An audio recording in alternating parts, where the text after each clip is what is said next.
Well, good afternoon and welcome to Live Impact News right here on 13 News Now Plus. It is Wednesday, March 4th.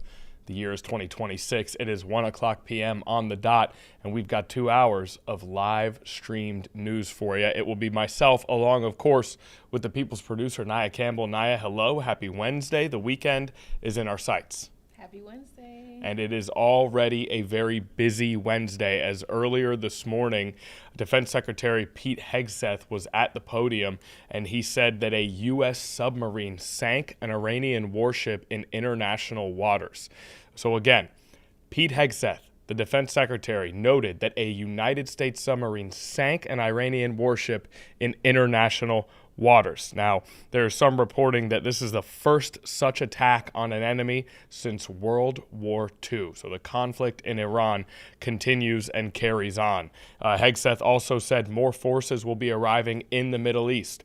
He did talk about the timing of this war, of this conflict, and he said the United States will take all the time we need to make sure that we succeed. Oil prices have obviously been something that has drawn a lot of attention here back home. Domestic impacts on the economy. Those oil prices have soared following Iranian attacks on traffic through the Strait of Hormuz. Now, the Strait of Hormuz is something you'll likely hear about more and more as this conflict progresses. 1/5 of the world's oil passes through the Strait of Hormuz. So, with Iranian forces attacking ships that are moving through that strait, there will be impacts on the world's oil markets. U.S. stocks did, however, appear steadier at the opening of today's market on Wednesday. 4 of the 6 soldiers from America killed by an Iranian drone strike have also been identified. We will have more on that coming up later on in this stream. Now, for the time being, we do have multiple live events either currently happening or preparing to start. At the bottom of your screen there, you'll see the room that has become familiar to us here on Live Impact News. That is where the White House press briefing will take place, we believe, within the hour. So we will hear from Caroline Leavitt, and she will take questions and answer to the press there at the White House. We also, at the top of your screen, have an event that we covered yesterday as well, and that is Kristi Noem's testimony in front of Congress. That continued today with questions from Congress to the Secretary of the Department of Homeland Security. We also have very specifically an individual congressperson, Pramila Jayapal, is speaking outside of that testimony. Since we listened in on a good portion of Kristi Noem's testimony yesterday, we're going to begin today by hearing from Congressperson Jayapal as she speaks outside of the congressional testimony with Kristi Noem. Let's go live out to that press conference right now.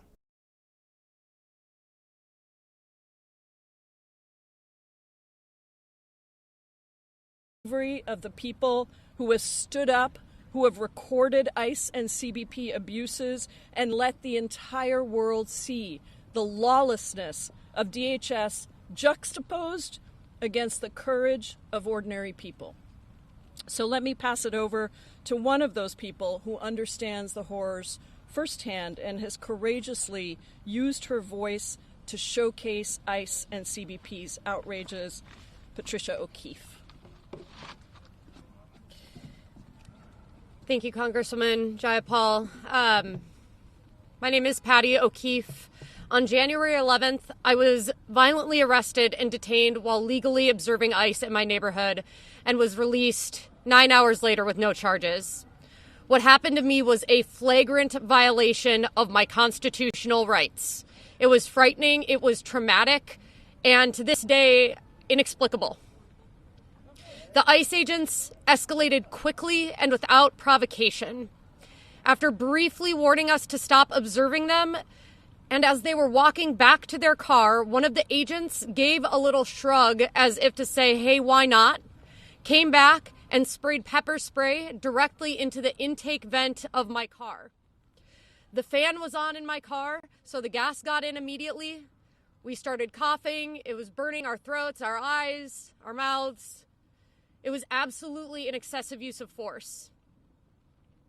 Then, without asking us to roll down our windows or even get out of the car, they smashed them in. They said that we were obstructing even though there was no one in front of them. They were not boxed in. We were not at an active ICE raid. And once they smashed those windows in, I was just frozen. My hands were up. The car was in park. I was doing everything that I possibly could to signal to them that I was not a threat. But in the back of my head, I was like, does that even matter anymore? This was just days after Renee Good was shot dead in the street by an ICE agent. I was then taken and detained for over 8 hours. We were never charged with anything or given an explanation for why we were there. When we got to the detention center, we were put in ankle shackles and led to a specific hallway with designated cells for U.S. citizens. I was not offered a phone call. I asked repeatedly. I had to beg to use the bathroom. The treatment there was dehumanizing and it felt arbitrary. And the way that I was treated personally by ICE agents was reprehensible.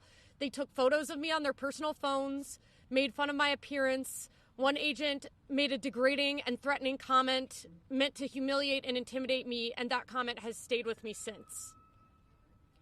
I want to speak to the psychological impact of this experience.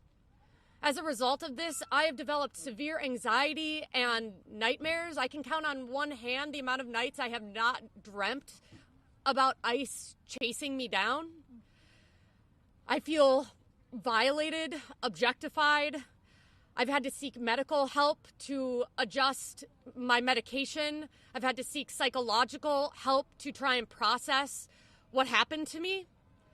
This has changed me to my core, and I think a lot of people who experience this would say the same thing. I'm not the same person as I was before this happened. And, you know, the car repairs, the physical damage, you know, it's expensive, but we can repair that. The emotional damage, the emotional trauma and toll that this has taken, that's a lot more difficult. I don't know when that's going to get better. And we've just been left to deal with the fallout, pick up the pieces. And how do we do that? I don't even know. So to Secretary Noem, your Department of Homeland Security released a statement about my arrest that was riddled with lies, least of which saying that the ICE agents used a minimal level of force when arresting and detaining me. I need the people to know that you may try to discredit me by lying about what truly happened, but we are not going to let you rewrite history. I'm sharing my experience today to ensure that Americans do not have to go through a similar experience. Our government should not be able to hurt people and illegally detain people. It should be protecting and serving the people. So no one should endure this treatment while lawfully observing. The fear and trauma and ongoing anxiety this has caused must be acknowledged. Psychological, emotional, and constitutional harms must be addressed. We need accountability, and we will not rest until we get it. Thank you. It was so incredibly powerful, Patty, and I'm so sorry for what you and everyone else that is speaking today has gone through. It's now my honor to introduce Wesley Powers.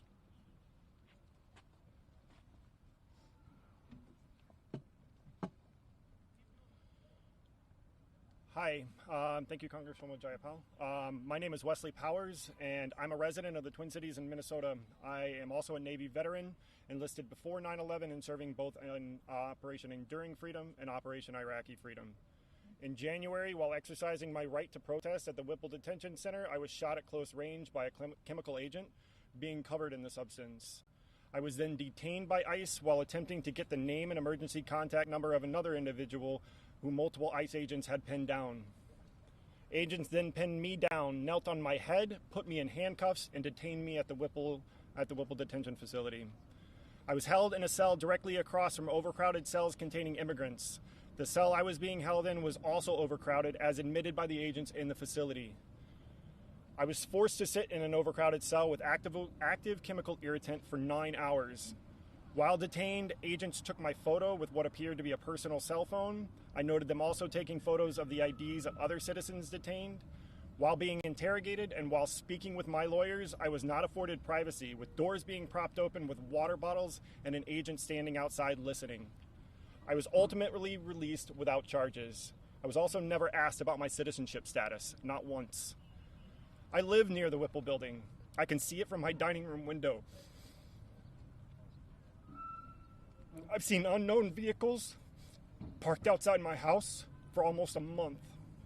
For almost a month, I couldn't even sleep in my own bed. I've missed work and have lost enough income to force me to seek rental assistance. And I've been told by my care teams at the VA they cannot guarantee my medical records are safe from HIPAA violations by this administration. Today, I struggle to leave my home. I feel frozen, scared, and angry. But please understand, this is not just my story. For each story told by those brave enough to share, there are several other stories not being told due to fear of retaliation, be that from the general public or this administration. I am incredibly humbled to have the privilege to stand here next to these brave people representing the Twin Cities and Minnesota, and to speak where others who are too scared to even look out their shuttered windows. Because this is still happening to us, and these stories still need to be heard, and if others are too terrorized to speak, we will. Kristi Noem should take this opportunity to self-deport from her position and the abhorrent administration. She has brutalized our communities and is a domestic terrorist. We demand action now. Thank you. Incredibly powerful. Thank you so much, Wesley. Now let me invite someone to the podium that can also talk about what this means in the context of history. Haida Erickson. Thank you, Congresswoman.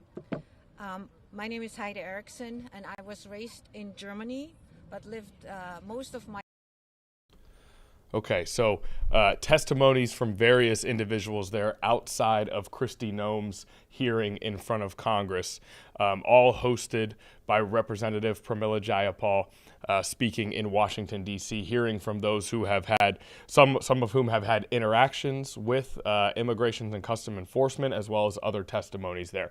What we're going to do here is we are going to take a brief respite. We're going to do a commercial break here. When we get back, we are going to likely go out to another live event that's happening, which involves testimony, a hearing for Minnesota Governor Tim Walz. We're going to listen in on that after this commercial break.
Okay, back here on Live Impact News. Thank you for sticking with us. We're going to go straight out to another live event, this one also in Washington, D.C., as the House Oversight Committee is hearing testimony from Minnesota Governor Tim Walz and Minnesota State Attorney General Keith Ellison.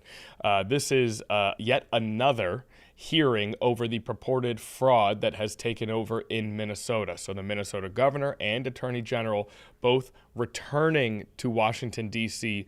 for another hearing with the House Oversight Committee that is in regards to the fraud that has been reported as rampant in Minnesota, especially when it comes to certain welfare programs. So let's head out to Washington, D.C. right now. As you can see, Attorney General Ellison is the one speaking at this very moment. Let's listen in. Me, and they wanted to know what, can you possibly help us? What I did is investigate their claims and then work with the federal authorities to see 57 of them convicted of crimes, and about, I think, more than 80 now indicted. So these people presented themselves as someone needing help and honest business people. They were not what they claimed to be, and we helped them get convicted as they well should be. Thank you for clarifying, but just to be clear, it would be the bureaucracy, would you say, within your own state? Is that you were saying fight these people as in the bureaucracy within your own state, correct? Congresswoman, I was in Congress for 12 years. Thank you for serving. I did constituent services all the time. Okay, so I'm not going to get anywhere on this question. That brings me to my next thing. Do you believe that it is racist to investigate someone of fraud because they are of Somalian descent? Yes or no? Ma'am, I believe that anybody who commits fraud of any background should be investigated and held accountable. Okay, well, I would actually agree with you on that one, so thank you for clarifying. But to be clear, those individuals that you told the Department of Human Services were basically, it was racist than if you were looking into it for fraud. You took that meeting, you made that promise, and then it turns out that the billions of dollars in fraud continued. And I hate to bring this up because I am a parent, but your own son also received donations from those same individuals. Imam Omar, the man that you invited you and is listed a partial owner of an entity that was used to launder over $40 million in Feeding Our Future funds. I would say that you did mislead the public. Whether or not you at the time realized what they were up to, the fact is that you were then presented with the evidence, and it does feel, and according to your own state legislators, that you did not take that seriously enough. In my opinion, if you have that— I would disagree, ma'am. I'm telling you what my opinion is. I don't believe that was a question, but I do believe, based on the recording, based on the fact that you were personally tied to it, and based on the fact that your family then had ties to it as well, seems a little sus. Aside from that, though, you're telling the American people essentially that maybe you didn't know about it when dozens of your own employees were afraid as being labeled as racist or Islamophobic if they stayed silent.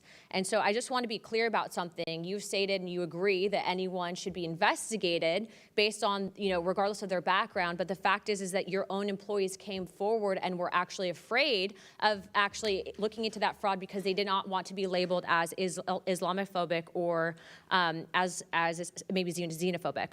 So you dismiss this, as President Trump said, as politicizing the issue when $9 billion is not a political talking point. It's an embarrassment. The American people see what's going on, and this is fraud. I would say, and I would also advise the Attorney General to look into our criminal referrals. I do not believe that you guys could say that you didn't know what was happening because, frankly, even if, let's say, giving you the benefit of the doubt, you might not have known, you guys still chose to turn a blind eye to it. Thank you, Chairman. I yield my time. Gentlelady yields back, and before I recognize Mr. Langworthy, our last questioner, I want to say Congressman Jack is on the Rules Committee, and everyone knows that they put in long hours. He's actually managing the floor. If he doesn't make it back in time after Mr. Langworthy, I want to put into the record Representative Jack is leading debate on the floor, but will submit his questions for the record. So with that, I recognize Mr. Langworthy from New York. Thank you very much, Mr. Chairman. Governor, you have served as governor of the state. Okay, we come out of that oversight hearing to head straight to the White House for the White House press briefing live right now. Hussein Obama even sent pallets of cash that ultimately financed this terrorist crusade against the United States and our people, while signing stupid and naive deals that put Iran on the path of developing nuclear bombs. After years of endless appeasement and empty statements from politicians on both sides of the political aisle in this town, President Trump is finally the man of action. President Trump is holding these monsters accountable and permanently extinguishing their nuclear ambitions. Future generations of Americans will look to this moment as the moment where the specter of a nuclear armed Iran ended. At the beginning of Operation Epic Fury, launched last weekend, President Trump laid out clear objectives to the American people on what the U.S. military seeks to accomplish through these major combat operations. Number one, destroy the regime's deadly ballistic missiles and completely raze their missile industry to the ground. Number two, annihilate the Iranian regime's navy. And so far, we have destroyed more than 20 Iranian ships, including their top submarine last night, using a torpedo for the first time since World War II. There is not a single Iranian ship underway in the Arabian Gulf, Strait of Hormuz, or the Gulf of Oman. Number three, Operation Epic Fury will ensure the regime's terrorist proxies in the region can no longer destabilize the region or the free world and attack our armed forces. And thus far, Iran's proxies are hardly putting up a fight. Number four, this mission will guarantee that Iran can never obtain a nuclear weapon. It's safe to say that thus far, Operation Epic Fury has been a resounding success. American forces have struck more than 2,000 targets, destroying hundreds and hundreds of ballistic missiles, launchers, and drones. As the Department of War said this morning, we expect to have complete and total dominance over Iranian airspace in the coming hours, clearing the skies for our brave warriors to continue achieving these noble and long sought-after objectives. There's been a lot of misreporting and intellectual dishonesty from the American media on why President Trump decided to launch this operation. So let me remind you, Operation Midnight Hammer, which took place last June, obliterated Iran's 3 major nuclear sites. Yet the terrorist Iranian regime has remained fully committed to rebuilding its nuclear program. How do we know this? Because Iran has pursued this path of war and violence despite President Trump dispatching 2 of his top and most trusted negotiators to engage in exhaustive and good faith negotiations to try and reach a deal.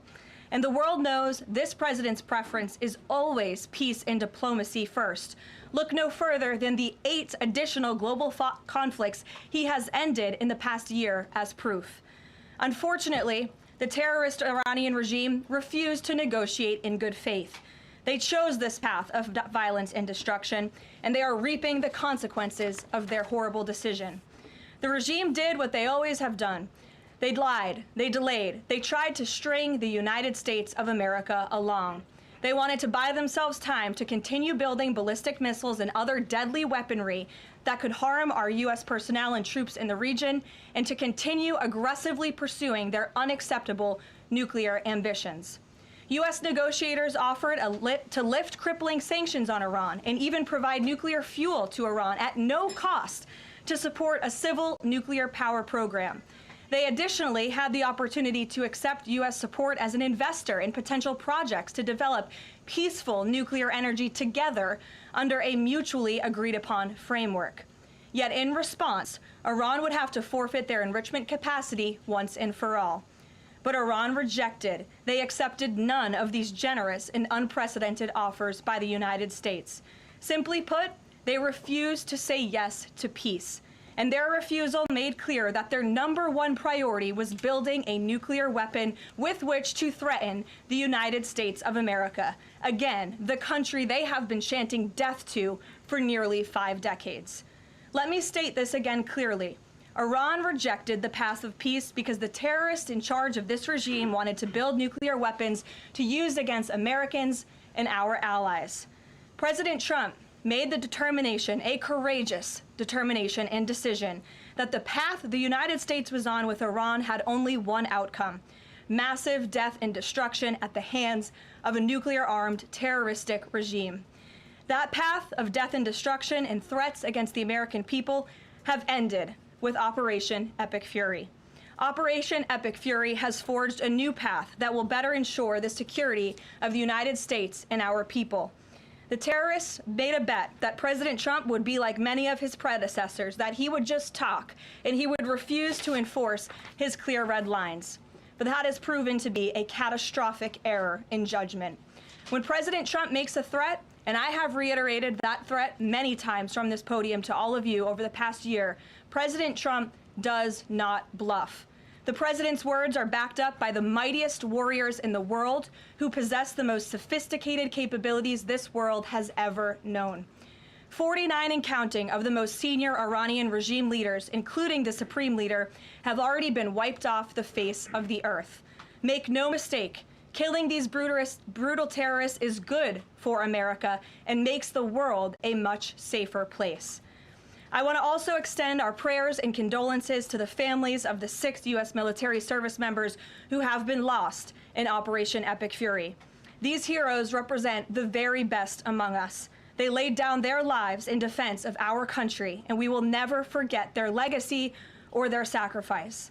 As the president said, we grieve for these American patriots and their families as we continue the righteous mission for which they gave their lives. President Trump intends to attend the dignified transfer of these American heroes to stand in grief alongside their families. I understand the Department of War is working on scheduling this transfer, and we will provide updates at the appropriate time. Finally, the Trump administration is also doing everything within our power to protect Americans in harm's way.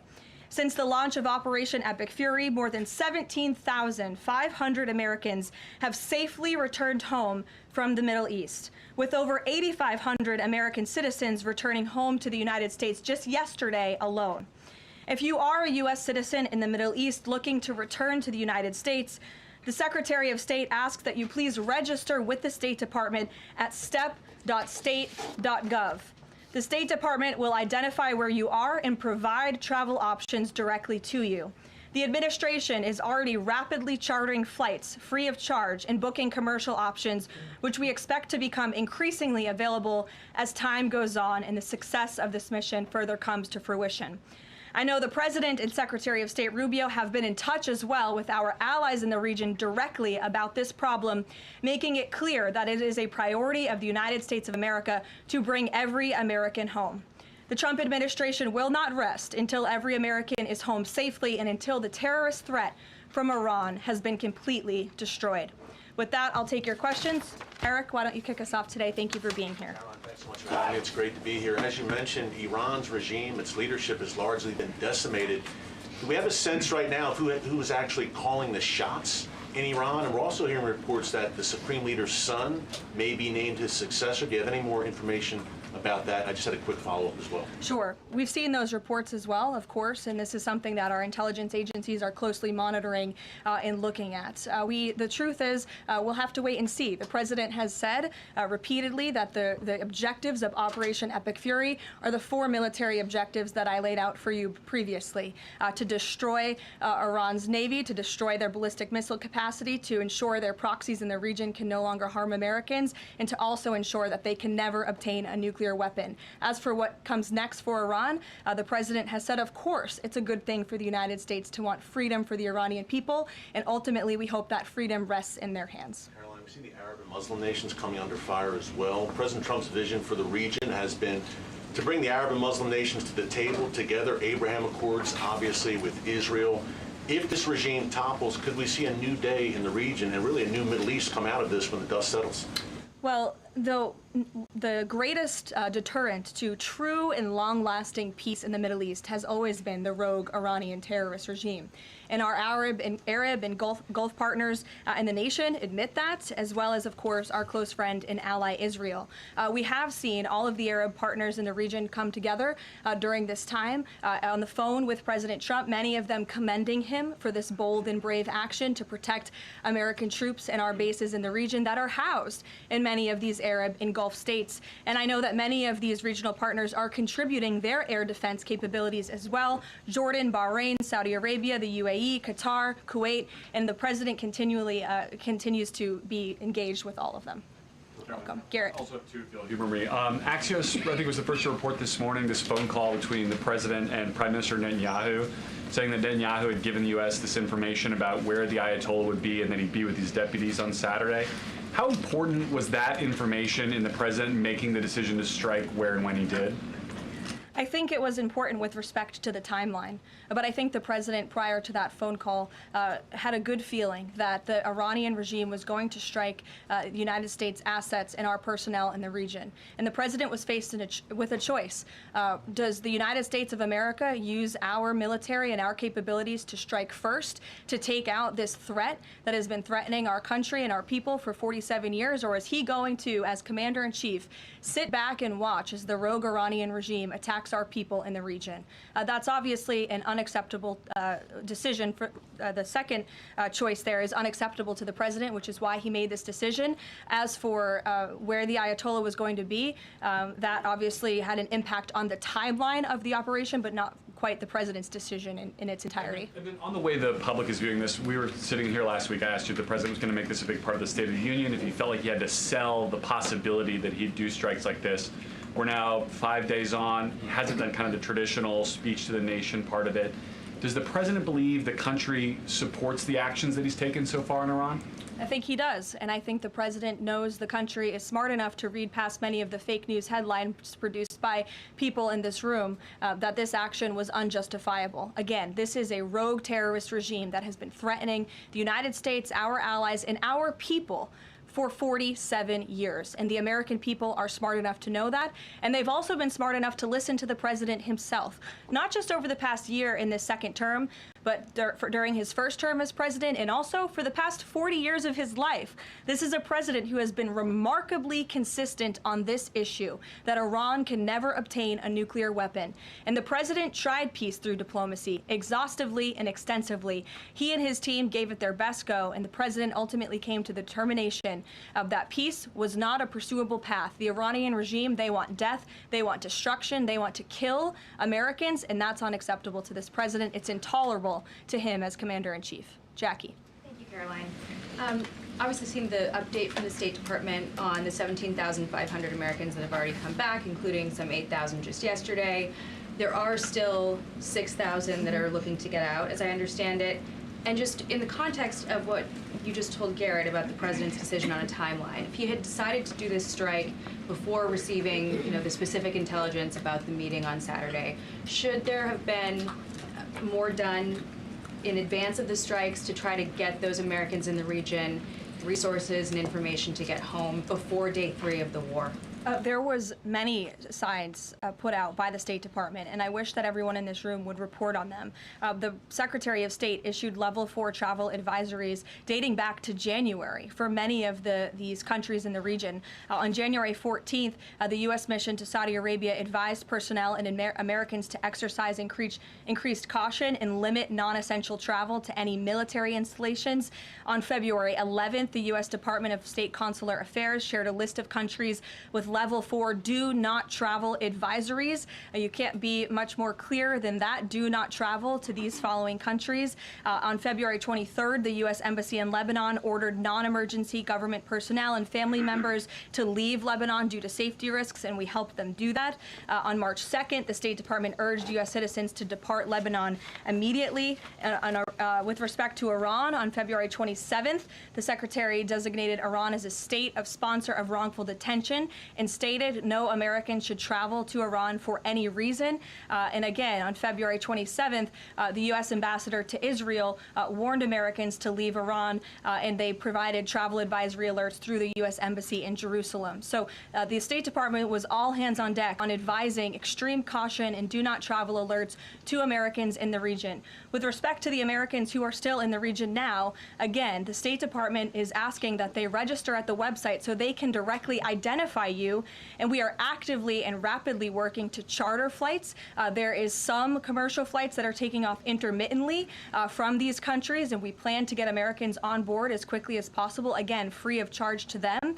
And we have some additional measures that I think will be announced in the coming days. Again, I can also reiterate from the president's perspective, this is something he's brought up directly with our allies and partners in the region, that we expect their help in getting Americans Americans home, and we will do that, and we will not rest until every single American is returned home safely. Thank you. And then one follow-up just on how people might be experiencing this at home.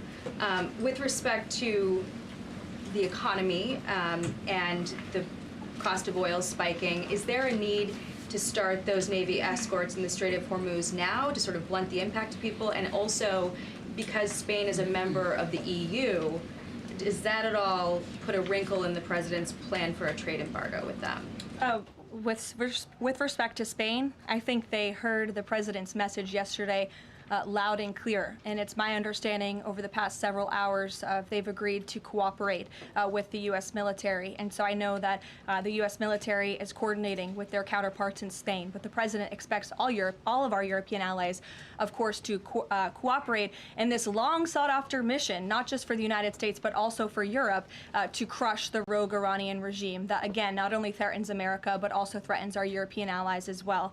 With respect to oil prices and the economy here at home, of course, this is something that Secretary Bessent, Secretary Wright, the National Economic Council of Energy, that is led by Secretary Burgum, has been long working on and well in advance. Yesterday, President Trump announced the U.S. Development Finance Corporation will provide political risk insurance at a very reasonable price for crude carriers and cargo ships operating in and around the Gulf. And as you pointed out, Jackie, the president said if necessary and when appropriate, the U.S. Navy will begin escorting tankers through the Strait of Hormuz. I think it speaks to why this action was so necessary, that ultimately the energy industry is going to benefit from the president's actions with respect to Iran, because Iran will no longer be controlling the Strait of Hormuz and restricting the free flow of energy, which, as you all know, controls 20% of the world's global oil supply. Sure. Thanks, Caroline. The president said yesterday there wasn't time to make evacuation plans because this all happened so quickly. Given how critical the president has been of the chaotic evacuation from Afghanistan by the last administration 5 years ago, why wasn't there more of a focus on evacuation plans from the Middle East that could have been at least put in place, ready to go before the strikes this weekend? Again, I just laid out for you that there have been plans in place and that the State Department has been very clear to the American people traveling within this region not to travel to these regions. We gave notices to leave immediately the countries where these Americans were within.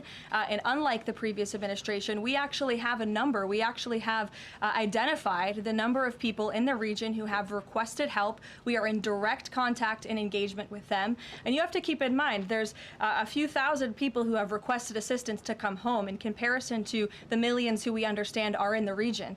So we will help every single American who wants to come home if they're making that request of the State Department. Americans who called the State Department hotline as recently as last night were being told, we can't help you, you have to make your own plans. Well, the line was updated, and I expect every single person in this room to report on that accurately, so that information can be relayed appropriately to your audiences and to the American people.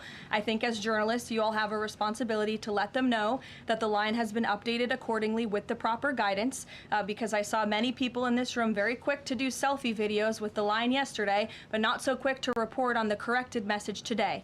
So that is something the administration quickly worked to address, and we have fixed that problem. However, we're also pointing to people to the website, again, to register so that we know exactly where you are. So when there are commercial flights moving into that area, when there are chartered flights moving into that area, we can get Americans on planes as quickly as possible. Do you have any details on how many charter flights have been able to get out of the region so far with Americans on board? I don't have an exact count for you, but I know that we're working on chartering many flights. As soon as we were doing it yesterday, we're doing it again today. And you should not expect us to detail exactly when these flights are taking off for obvious reasons. The Iranians have shown that they are not going to hesitate to target civilians in the region, which is completely intolerable. But for safety and security reasons, we're not going to be broadcasting when flights full of Americans are going to be taking off, obviously. Danny. At the top there, you said that the Iranian regime is being absolutely crushed. Can you explicitly say then whether or not regime change is a goal of President Trump's operation?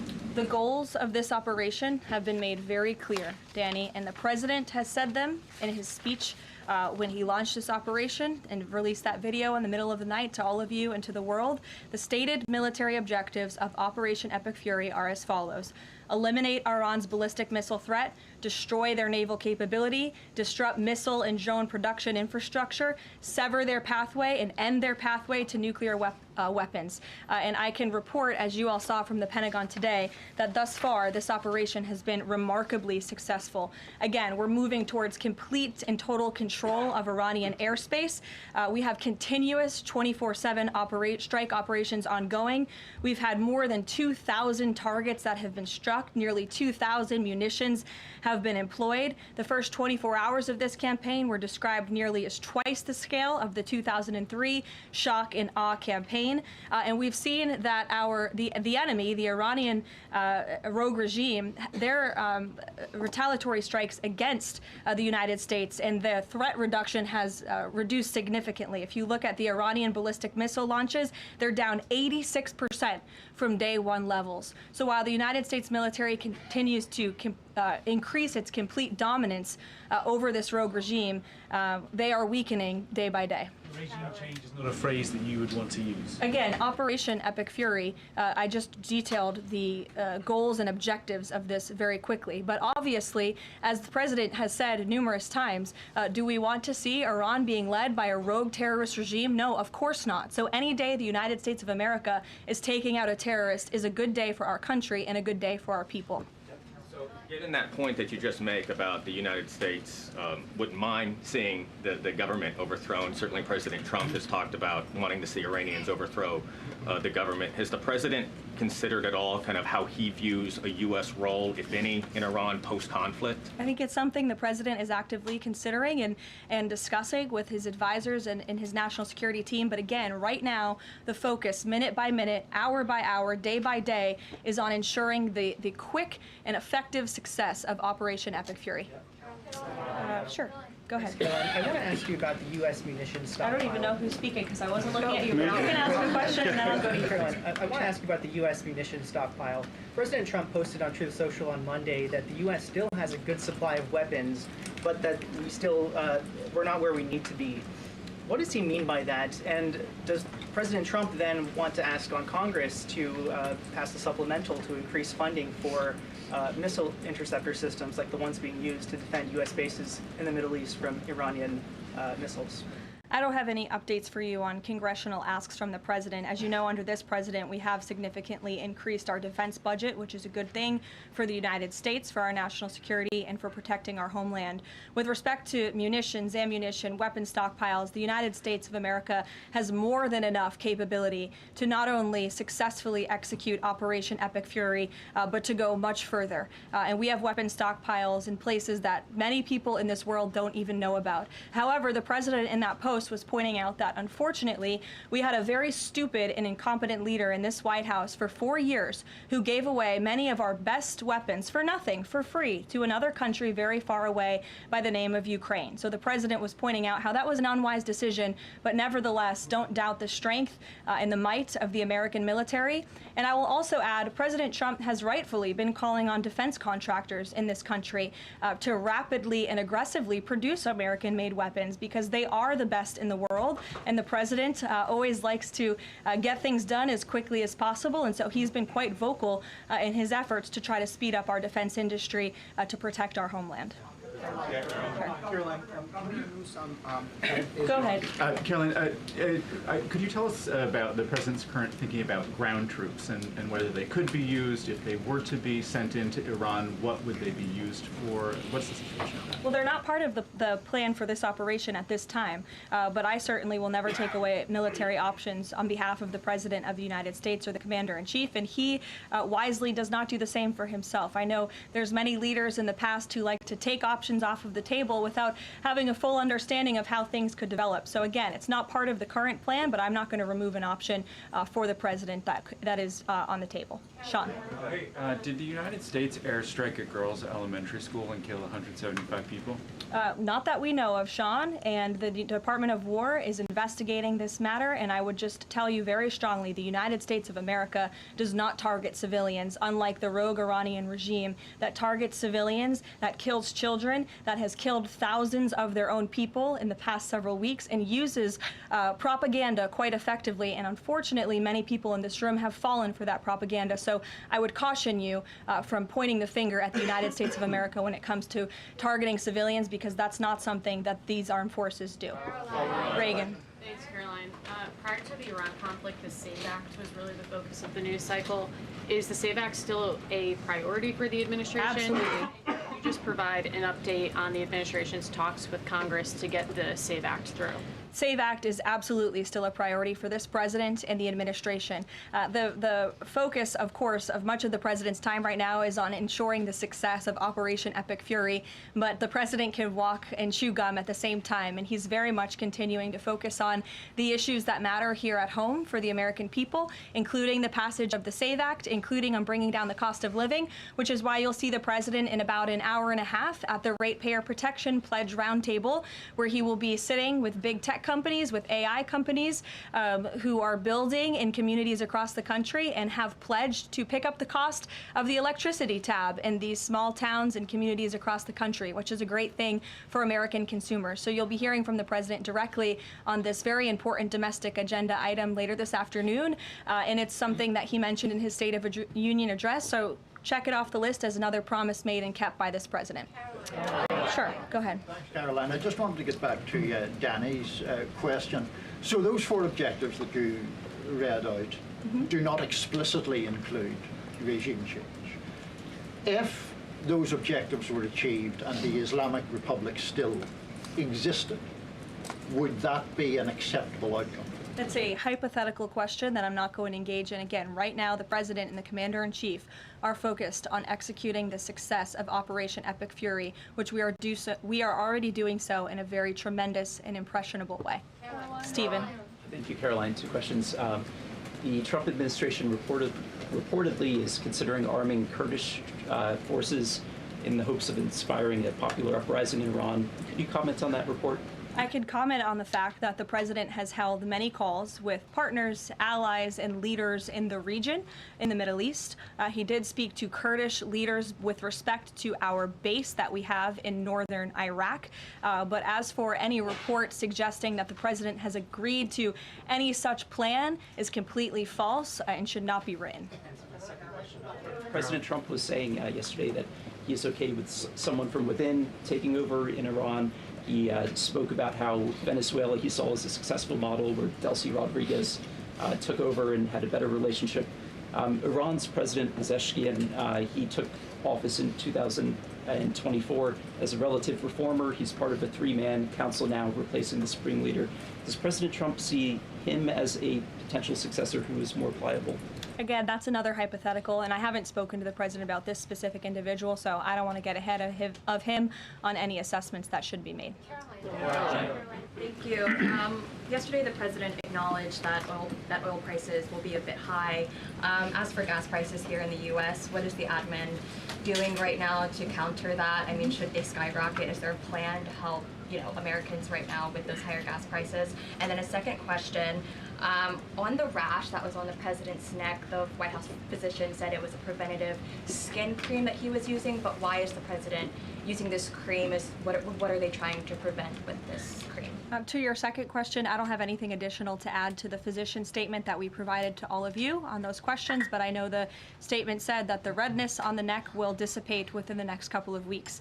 To your first question about oil prices, thank God we have a president who has exuded American energy dominance over the past year, an administration that is wholeheartedly focused on keeping prices stable as best as we can. Of course, this operation is temporary to protect the homeland, but crude oil prices did fall yesterday. They remain stable today after the president announced steps to ensure the stability in global energy markets. Again, those include the DEC offering reasonably priced political risk insurance and the potential for the U.S. Navy to provide protection for the flow of energy through the Strait of Hormuz. It is the president's belief and his economic team's belief that the economy continues to be very strong, it's robust, and will be able to weather any of the temporary impacts of Operation Epic Fury.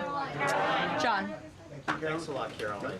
Just to follow up to that, the timeline for making the Strait of Hormuz safe for oil tankers to transport their oil through the Strait. What is that timeline, and what can the president do to speed up that timeline? I don't want to commit to a timeline, but certainly it's something that is being calculated actively by both the Department of War and the Department of Energy. They're working very closely. Both secretaries are in all of the briefings on this subject with the president, and this is, again, something they're monitoring, and if and when necessary, the United States Navy will provide assistance to escort oil tankers through the Strait. Sure, in the blue. Thank you, Caroline. You're not in blue, Andrew. Go ahead. Yeah, thank you. Well, I guess you are, sort of. I'll go to you after. You had mentioned about the commercial aircraft being used for the evacuations. What about the use of military aircraft? Would that happen in conjunction with that or subsequent to?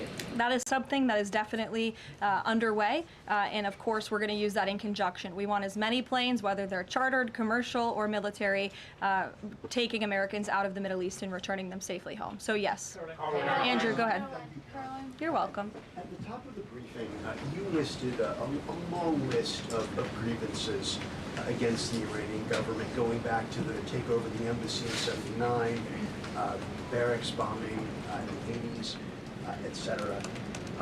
But no one from the administration has laid out the imminent threat that was supposed to be taken care of by this. And the rationales offered by, say, Secretary Rubio, the President's National Security Advisor, said that the threat was retaliation against American interests from Iran after Israeli strikes. The President says it was his own feeling that Iran was going to attack. Why is it that across the administration you can't say what the imminent threat against the United States was that required us to launch this? And also, Prime Minister Starmer told Parliament today that his reason that he didn't allow the use of British bases was that he was not satisfied that there was a lawful basis and a viable, thought-through plan. Was there an attempt to provide the UK government with a legal basis for these strikes and a viable, thought-through plan? To the first question, I completely reject the premise of your question. You have had the President of the United States, the Secretary of War, the Chairman of the Joint Chiefs, the Vice President of the United States, the Secretary of State, and now I am out here today to explain to you exactly what led the President to make the decision to launch Operation Epic Fury. And President Trump does not make these decisions in a vacuum. This decision to launch this operation was based on a cumulative effect of various direct threats that Iran posed to the United States of America, and the President's feeling based on fact that Iran does pose an imminent and direct threat to the United States of America, based on the fact that they are the world's leading state sponsor of terrorism, based on the fact that they were rapidly and aggressively building up their ballistic missile program to give themselves immunity within their country alongside their navy, so that inside their country they could continue to create nuclear weapons and nuclear bombs, which would of course pose a risk to Americans in the region and even Americans one day here at home. And then another point on this is the President found that through these extensive, exhaustive, failed negotiations with Iran, that they were hell-bent on death and destruction. So again, the President was not going to be just another president on a very long list who sat back and stood by and passed the buck of this direct threat to the next administration.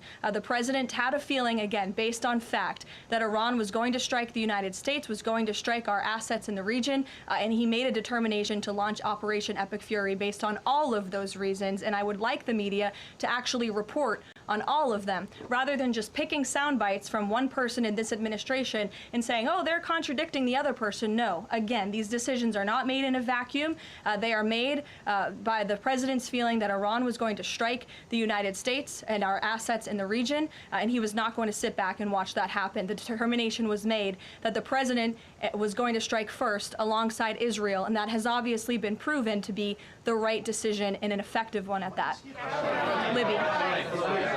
Libby, go ahead. Thank you, Caroline. A two-part question for you. First, has the president spoken with the family members of those U.S. service members that were killed?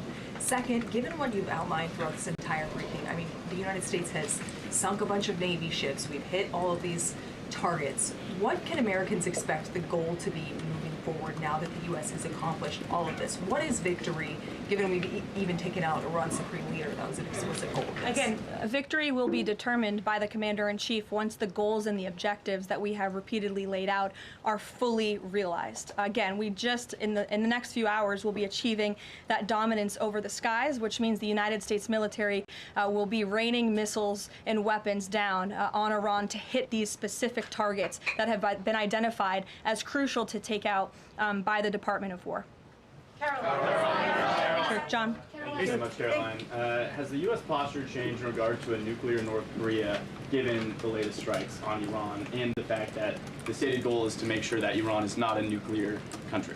I don't have any change in position with respect to North Korea today. Thank you. A quick follow-up. There's been reports that Ali Khamenei's son has been elected as the next supreme leader.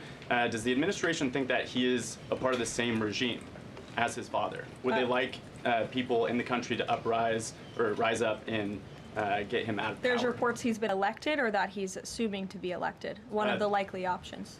Pardon me, what was that? That he's one of the likely options or that he has been elected. Okay, so we'll wait to confirm until someone actually is elected. Caitlin. You just mentioned that the president is going to attend the dignified transfer for these families. Given what Secretary Hegseth said this morning, is it the position of this administration that the press should not prominently cover the deaths of U.S. service members? No, it's the position of this administration that the press in this room and the press across the country should accurately report on the success of Operation Epic Fury and the damage it is doing to the rogue Iranian regime that has threatened the lives of every single American in this room. If the Iranian regime had their choice, they would kill every single person in this room. And so we can all be very grateful that we have an administration and that we have men and women in our armed forces who are willing to sacrifice their own lives for the rest of us in this room and for every American across the country and for every troop that is based in the Middle East. That's what these... Secretary Hegseth was complaining that it was front page news about these 6 service members who were killed. That's not what the secretary said, Caitlin, and that's not what the secretary meant, and you know it. You know you are being disingenuous. There is not... We've never had a Secretary of Defense who cares more. Drones get through or tragic things happen. It's front page news. I get it. The press only wants to make the president look bad. Yeah, As you know, we cover the deaths of U.S. service the- members under every president. The press does only want to make the president look bad. That's a fact. Especially you. No, listen to me. Especially you and especially CNN. And the Secretary of Defense cares deeply about our war fighters and our men and women in uniform. He travels all across this country to meet with them, to connect with them, and your network has hardly ever probably reported on that. You also had the chairman of the Joint Chiefs, Chairman Kane, who's a brave patriot, standing alongside the secretary at the Pentagon this morning, again expressing his condolences to these families. And I just told you that the President of the United States will be attending their dignified transfer. So please, That's not making the president look bad. That's showcasing that. We expect you to cover that as you should. We expect you to cover that as you should, Caitlin. But you and your network know that you take every single thing this administration says and tries to use it to make the president look bad. That is an objectable fact. I don't think covering troop deaths is trying to make the If you're trying to argue right now that CNN's overwhelming coverage is not negative of President Donald Trump, I think the American people would tend to agree, and your ratings would tend to disagree with that as well. Go ahead. Thank you so much. On the school Sure. strike, back to that for a minute. I understand that the U.S. does not target civilian infrastructure. That's what you said. Can you say that there's any evidence right now that it was not a U.S. strike? And then also, you didn't mention Israel in that. Is there any assessment about Israel's potential likely role in that, if at all? Again, the Department of War is currently investigating this matter, but again, I will reaffirm that the Department of War and the United States Armed Forces do not target civilians, as does the Iranian regime, who kill and execute their own people. Christian. Two separate issues, Caroline. First, what can you tell us about the military operation in Ecuador? And then secondly, is the president considering invoking the Defense Production Act to boost munition stockpiles while we are in this conflict? It's not something I've heard the president consider, but as you know, the president has been in pretty direct correspondence and public correspondence with defense contractors, asking them to aggressively speed up their manufacturing of American-made weapons, which again are the best in the world. With respect to Ecuador, I would point you back to the statement released by the U.S. Southern Command. On March 3rd, Ecuadorian and U.S. military forces launched operations against designated terrorist organizations. These operations are a powerful example of the commitment of partners in Latin America and the Caribbean to combat the scourge of narco-terrorism. And together, we are taking decisive action to confront narco-terrorists who have long inflicted terror, violence, and corruption on citizens throughout the hemisphere. And with on that, I would also add that this weekend, I'm pleased to announce, the president will welcome the heads of state from 12 nations across our Western Hemisphere in Miami, Florida on Saturday. The point of this newfound Latin America summit is to promote freedom, security, and prosperity in our region. The following countries will be in attendance: Argentina, Bolivia, Chile, Costa Rica, the Dominican Republic, Ecuador, El Salvador, Honduras, Panama, Paraguay, Trinidad and Tobago, and maybe some others as well. And the president will be speaking with the leaders of this country who have really formed a historic coalition to work together to address criminal narco-terrorist gangs and cartels and counter illegal and mass migration into not only the United States, but the Western Hemisphere, which remains a key and top priority of this president. Thank you very much, everyone, and you'll see the president yourselves in an hour. Thank you, Caroline. Thank you, Caroline. Okay, so back here in the studio after that lengthy White House press briefing from Caroline Leavitt. Now let's touch on a couple things, see if we can add a little bit of context. You heard questions being asked about a school being hit by a missile. That was in particular a question about an airstrike hitting a school that killed people. White House Press Secretary Caroline Leavitt responded, "Not that we know of." She also noted that in Iran they use propaganda quite effectively, and she said, "We don't target civilians." Where is this coming from? Why the question? Well, the Iranian Education Ministry has reported that 186 students and teachers had been killed and 114 others injured, and that 20 education centers have been either damaged or fully destroyed. Again, that is a report from the Iranian Education Ministry.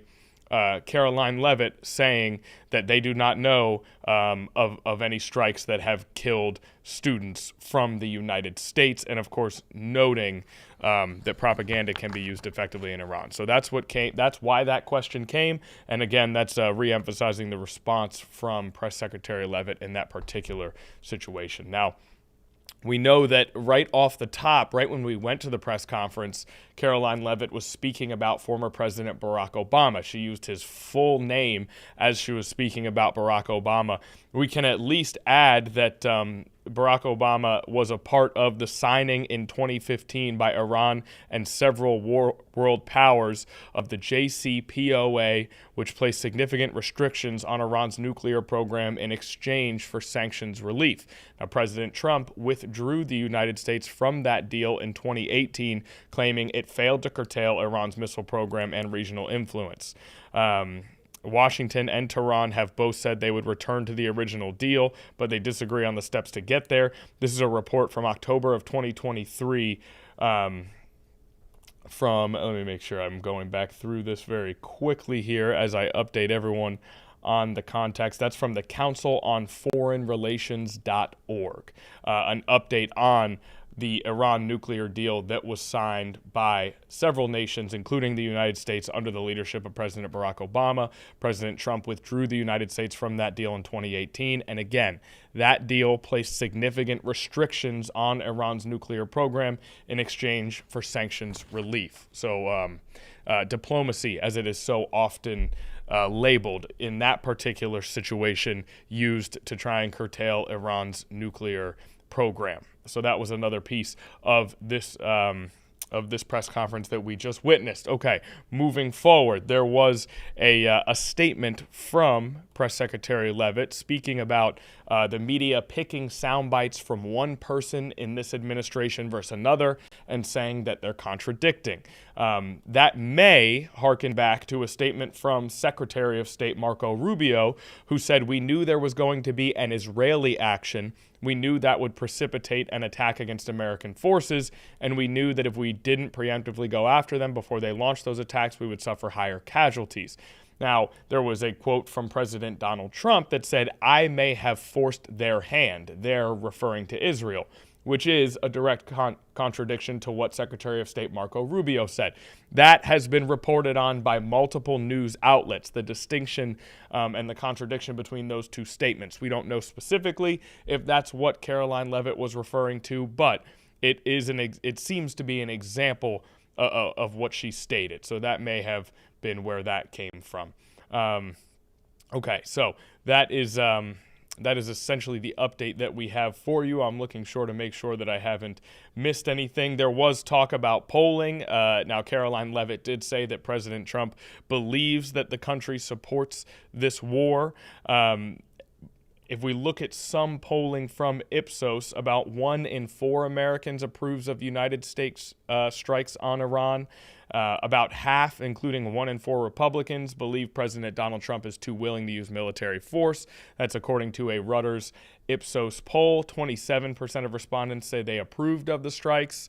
43% disapproved, and 29% were not sure. About 9 in 10 respondents said they had heard at least a little about the strikes, which began early Saturday with a surprise attack that killed Iran's leader. So that is at least one poll that we can refer to, but we know there are a number of polls gouging public opinion, and this is from March 1st. It is now March 4th, but since there was talk during that press briefing of the public's approval of this particular conflict, I wanted to at least touch on one poll that we were able to locate to add a little bit more context to that particular statement. So I know that was sort of a lengthy follow-up monologue to a lengthy press conference, but we want to try to add more information where we can. Now, we are going to take a brief commercial break, and speaking of more information, Hunter Forst is here with all of the information that you need to know about a beautiful forecast that is coming up here in Hampton Roads. Hunter, would you say this is a good time to toss to break? Have I executed that well? I think you executed it perfectly. You know what? Why don't you take us home? Take us to commercial. And we'll be right back after the break. Excellent, excellent. See you in a couple minutes.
Okay, back here in the Live Impact News studio, our coverage of the conflict in Iran will continue later in the show, but for now, we shift gears back here to Hampton Roads, back to the forecast, the weather outside, and it is, Nia Campbell noted when we got into the studio today what a massive difference it is if you look at some of our cameras throughout the region. Yesterday, cloudy, foggy, gloomy. Today, beauticious, sun-filled, and downright tempting to make moves outside right now as we speak, which means it's a perfect time to bring Hunter Forst in to tell us, how did we get here, Hunter? Hey. How did we go from a frigid winter on the East Coast to days that just beg for a walk around town? I mean, it is just an absolutely night and day compared to yesterday and today. I mean, it's beautiful. We have an area of high pressure just off the coast helping to swoop in some warmer air. We have beautiful blue skies. Temperatures now in the lower 70s across the region. I mean, people are at the boardwalk. Look at this. Look at this out here. We've got people on the beach. Is it July? It is July. March? I think there's a little bit of soccer being played there. Fun. People downright sitting, having a beach day. A skateboarder just rolled along. People on bicycles. I mean, this is beautiful. Summertime is here. It is a full-on beach day. Are we powering past what just happened there? Do you want to can we get a little more of that? What do you mean? About the singing? Uh-huh. No more. Okay. That's a good way to do it. Now, it looks like this is everywhere that we're experiencing this. It's feeling really nice outside. I do have to say, my mood this morning coming into work was like at an all-time high. Yeah. Because it was warm. It's sunny. I knew it was going to get even warmer. It does. And just stay. It just lifts you up. It does. I think for a lot of people, it does make a huge difference. For sure. When you walk outside, it is comfortable outside. The sun is shining. It definitely can change things as opposed to just that cold, rainy, foggy feel. Exactly. And the morning was pretty comfortable too. Like around 7:30, 8 o'clock. It was still a little bit cool, but I did go for a nice stroll around downtown. And that's one of my favorite things to do in the morning, get a coffee and go for a walk. We know that about you. We've heard that. But it's just been so cold in the morning that I'm not doing that, you know? But this now you're morning, back. It started. Yeah. The morning walks are back. And they're going to continue. And they're going to continue unless it does get colder. But for the next couple of days, we've got some time. Don't say that. Don't say that good. yet. We're not ready to return to that just yet. Yeah, no. Right now, I mean, at least for the next 4 to 5 days, things are going to be looking really nice. Right now, we're in the low 70s here in Norfolk, 73 in Virginia Beach and Hampton, 70 in Newport News, 73 in Suffolk, 74 in Elizabeth City, and 73 in Chesapeake. We are close to about 30 degrees warmer than this time yesterday, sitting at 24 degrees warmer in Suffolk, 28 degrees warmer over in Virginia Beach. And we are seeing plenty of sunshine, not seeing a lot of cloud cover here on our satellite and radar. It is just going to be a fantastic day. And over the next couple of hours, there's the potential for an isolated shower or sprinkle in our far northern areas. But overall, any plans this evening, it's going to be really nice. Temperatures will drop pretty quickly, though, heading into this evening, dropping into the mid to lower 50s. A little bit warmer into eastern North Carolina, but another nice start to the day on Thursday. 8 o'clock already, right around 60 degrees in Norfolk. You love to see it, that southwest wind. We're back into the mid to lower 70s tomorrow afternoon. And then if you have any Thursday night plans, I mean, 8, 9 o'clock, mid 60s. Great weather for pickleball. That late in the tennis, day, too. I know. It's going to be completely, the sun will be down completely, and yet it's still that warm. It's still that warm. It's That's great. crazy. Low 60s to start off Friday morning. So over the next couple of days, walking outside, you're walking to your car, you don't have to worry about heating it up at all because it's just going to be really comfortable. By Friday, we're going to be in the mid 70s by the afternoon. We could see a backdoor cold front come on in. That could drop our temperatures pretty quickly heading into Friday evening, but still looking to stay nice and dry heading into Friday night. So it's like, all right, today in the 70s, tomorrow, Friday in the 70s, it must end. But it's not looking like it. Heading into the weekend, Saturday, you know that song? Take me somewhere Sunny and 75. Another Cher song. You have been killing it. That's with not the Cher Cher, today. actually. That is something Nichols, I think, is his name. An interesting first name, no doubt. But glad that you're listening to niche artists. And that's going to be us. Sunny and 75. Beautiful. We Beautiful. love a 75-degree Saturday with the sun shining. It doesn't get much better than that, except for when it continues into Sunday. Yeah, Sunday's not looking bad either. 70 degrees. Could see a few isolated showers, but overall, a fantastic weekend, especially after the gloomy, cold days we've been seeing the last 2 days. But, maybe you're going to D.C. this weekend. Hello? A great day to walk around and do a little exploring around our nation's capital. Beautiful weekend. And we've Richmond, seen upper North 70s. Carolina has been kind of consistently a little warmer than Hampton Roads. And Yeah. now we've kind of flipped it a little bit. Wasn't it just flurries in Washington, D.C. yesterday? Yeah. That's crazy. I know. Everything's switching up so fast. March Sorry. is a very it swings back and forth significantly. March is a roller coaster. March is a roller coaster. That could be a song maybe for something Nichols. March is a roller coaster. I like Kinda that. Like Life is a Highway. Or Love is a Battlefield. That's kind of what I was thinking too, Naya. Life is a highway, March is a roller coaster. March is a roller coaster. Okay. You know what? Let's get back to the forecast. What else do we got here? Anywho, but you may be wondering. Okay, When do we normally see our first 80-degree day? Mm-hmm. Right around March 21st, on average, is when we'll see our first 80-ish degree day. Mm-hmm. The earliest we've ever seen it was January 30th, back in 2002. Mm-hmm. The latest we've had to wait was May 4th. 1984. So that's late. That's tough. That's tough. All the way through March and April with Yeah, nothing in the 80s. I I mean, know. we're within shouting distance of the 80s right now. I know. So I don't think we're going to have to wait that long. I think we'll see it sometime this month. Okay. But today, mid to low 70s. We're already above that in Norfolk. A little bit cooler on the Eastern Shore. 60 in Cape Charles, 73 in Hampton, 71 in Gloucester, 71 in Newport News. Mid 70s in North Carolina. I mean, Kill Devil Hills, Manio, 70 degrees today. Just great beach weather. Well, nice beach weather, especially for March. Great day to walk on the beach. Tonight As we're we going saw. to be comfortable in the lower 50s. 53 in Norfolk, 49 Virginia Beach, 52 in Chesapeake, 42 in Cape Charles, and 46 in Newport News. Could see a few areas of some patchy fog. And then we're in the mid to low 50s for eastern North Carolina. 52 in Ahoskie, 55 Edenton, 51 in Manio. And again tomorrow, mid to lower 70s, mostly sunny. Another beautiful day, and that sticks around heading into the weekend. And Sunday night, our sun will set around 7 o'clock. Very exciting. This Round is of very applause. exciting. The springtime is, man, it feels like it's here. I know I'm going to say all this, and then all of a sudden next week we're going to have a day in the 40s or something like that. But it's hard not to get excited based on what we're seeing from this forecast. That question for you, Hunter. No. Now, I think that a lot of people probably already know this and understand this. But if you are feeling like maybe today, Saturday, Sunday, you want to head to the beach and enjoy some of the beach time, what are people looking at in terms of those water temperatures? Unswimmable, I would imagine.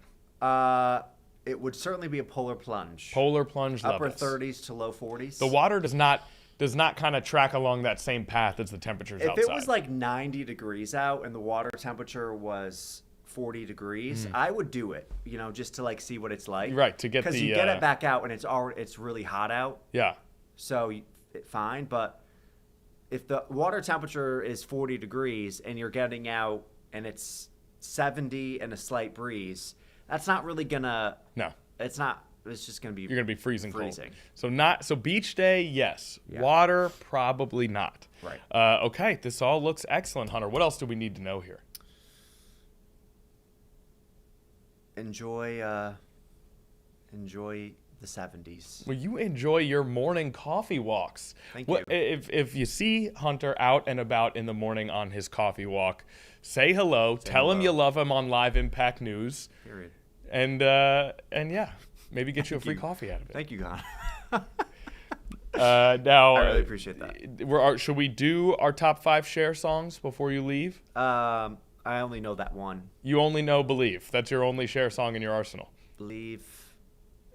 Let's do a full recap. Hunter has been singing I don't know. 3 words I don't know. of the Believe song by Cher over and over again throughout the course of the morning. He thought that we wouldn't reveal this information. Do you believe in life after love? 7 words. And he just kind of has had that on repeat. But it has sounded fantastic, Hunter. Don't get nervous now. It has sounded so good. It's like each and every day I come in with a new song stuck in my head. Right. I don't know why that one stuck in my head because I haven't listened to it. Must have been on a commercial or something. Maybe. Yeah. But like Marta in the morning will get so mad at me because Marta Berglund. Marta Berglund. Like during daybreak because I will sing the same line over and over again for hours. Yeah. And then she's like, "Can you please?" Oh, we got a taste of that today here in the Live Impact News studio. Is it actual? Is she actually mad, or is she like, "Oh, this is funny, Hunter, but he cut it now"? It's like funny in the beginning, and then she's like, she progressively "Stop." gets more upset. Well, we have gotten a little taste of what it's like to be Marta Berglund today. I, for one, have enjoyed it a great deal. Thank you. And that is a classic song. It is. It is a classic song. All You right. did say it was by Christina Aguilera, though. I would never say that. I did not He say did that. say that. I love and respect Cher, and especially that song. I would never, ever give credit for that song to anyone else. Right. Other than Cher. But shout out Christina Aguilera, who is a legend in her own right. Amen. And if we could maybe put in some requests for Hunter's daily song, maybe a little Beautiful by Christina Aguilera. You are beautiful. Okay, well, there is a little taste. There's a little sneak peek. Now, that is a wonderful forecast wrapped inside some little tangents that we went on there. But thank you so much for hanging out with us today, Hunter. Where are we seeing you at 4 o'clock today? You will not. We will not. Okay, that's it for Hunter Force today on 13 News. But tomorrow he'll be back in the morning. I will. All right, Hunter, you're the best. It's great to have you back. Thank you. We missed you dearly. Thank you so much. And we'll see Hunter again later this week. All right, now, as for us here today on this episode of Live Impact News, we're going to take a brief commercial break. When we come back, we're going to hear from Virginia Senator Tim Kaine, who did a press availability today and has been one of the authors of the War Powers Resolution that has being voted on and debated by the Senate today, by Congress today. So that's right when we get back from this commercial.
Okay, back here on Live Impact News, where today on the Senate floor, at least earlier, we know they were debating the War Powers Resolution. That's something that Senator Tim Kaine right here in Virginia has talked about a lot. He's one of the co-sponsors of that bill. The vote is reportedly to come on that bill today. So we're going to take a brief listen in to the Senate floor right now, check and see if they're still debating that war powers resolution.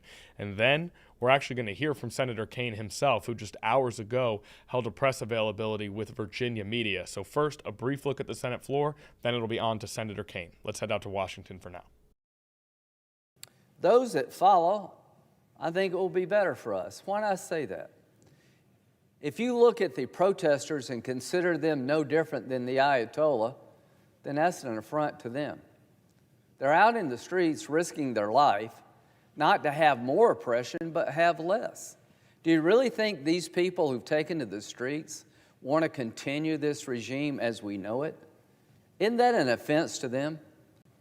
But when the regime falls, and it's not if, it's when, the people of Iran will have a new chance, I hope, to start anew. I don't know what will happen, but I know it will be their decision. It's not our decision. America's not going to go in and run Iran. We're going to try to take down a terrorist regime that is bent on our destruction. They've been building missiles 100 a month. The goal is to hit us.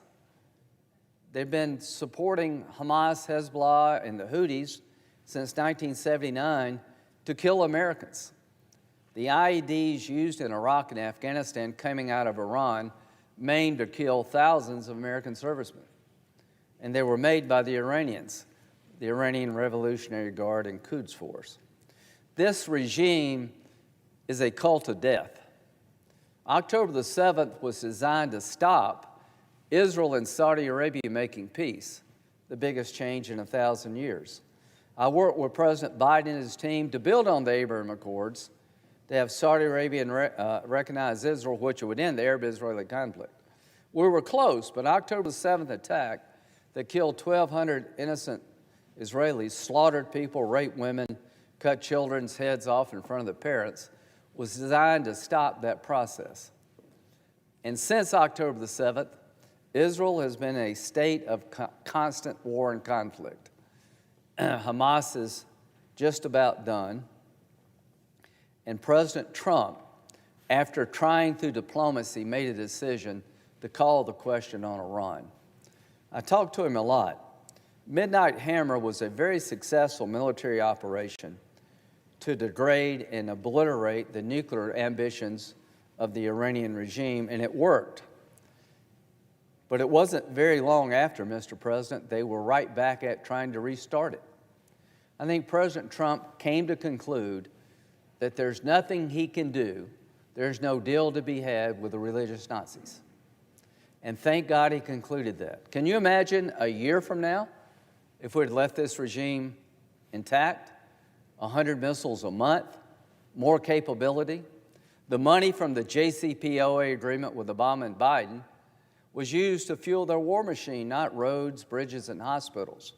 The regime could care less about the people. They have a religious agenda to dominate the world.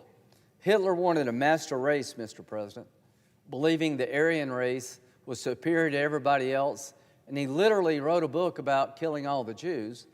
Nobody believed him. They should have. This regime, since 1979, has openly embraced a cult of death, and they've acted on that cult of death. President Trump, after a sincere effort to bring this conflict to a peaceful conclusion, concluded that to continue to allow this regime to move forward would put America at unacceptable risk, and he was right. So here's where we find ourselves. Operation Epic Fury is off to a great start. The Ayatollah and his inner circle are dead.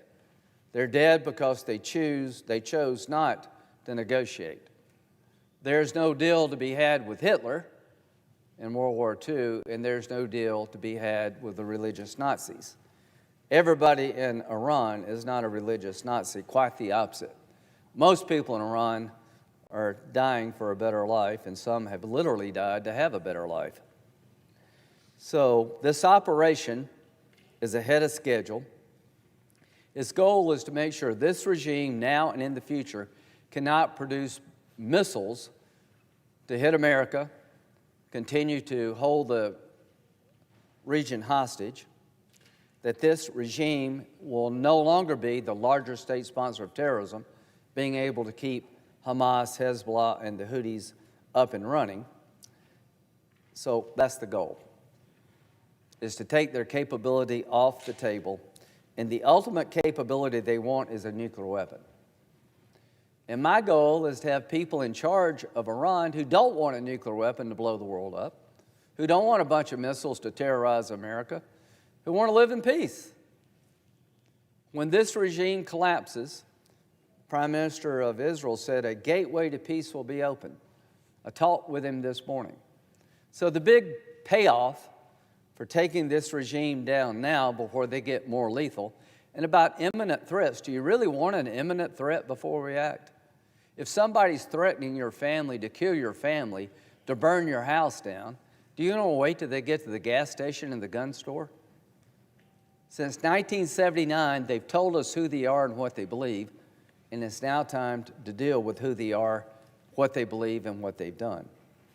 So this operation will continue. Every day, Iran grows weaker, and we grow stronger. The ability to generate missile attacks is going down, not up. There will be pain before. Okay, we interrupt the senator in the middle of what is clearly a continuing debate about the conflict in Iran because we want to make sure we have plenty of time to hear from Virginia Senator Tim Kaine, one of the co-authors of the War Powers Resolution. So let's hear from Senator Kaine from his morning media availability with Virginia Press right now.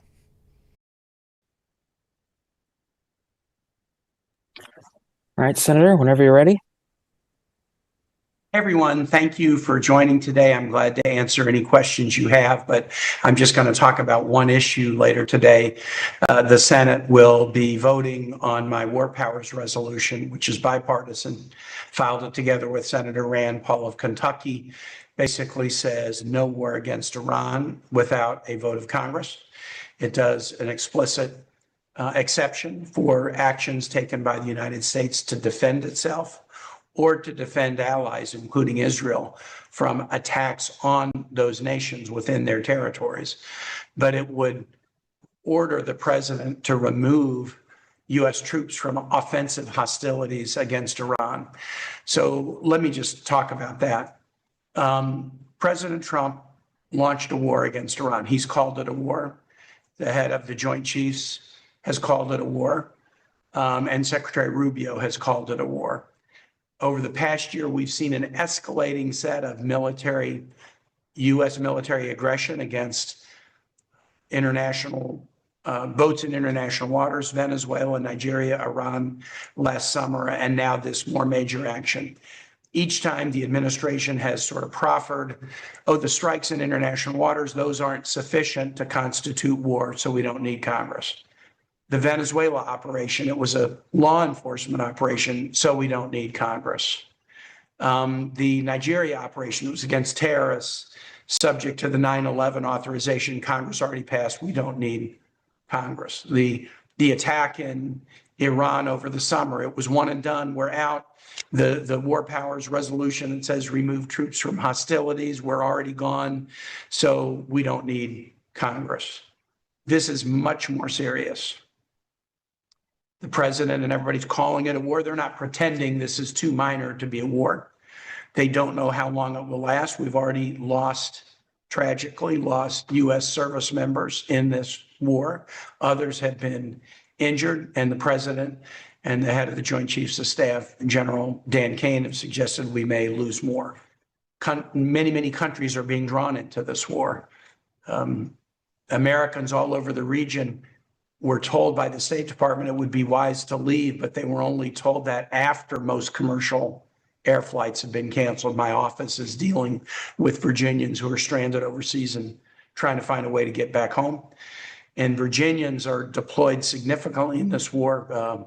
The Ford Carrier Strike Group, as an example, which was deployed in the Middle East. Normally a deployment would last 7 months, was ordered to the Caribbean and went there, and now they're ordered back to the Middle East, and they're back there. It's looking like this deployment might last as long as 11 months, which would make it nearly a record in terms of the length of an aircraft carrier group deployment.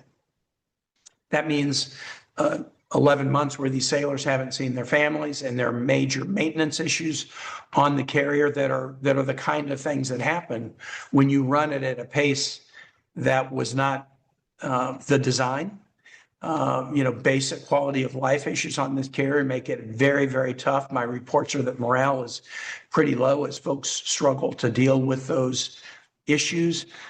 This war has real life consequences for the families who are learning that their loved ones won't be coming home, and for others who are deployed, and for families all over Virginia who wonder, is my son and daughter going to be sent into war? Is my husband and wife going to be sent into war? This is really important stuff.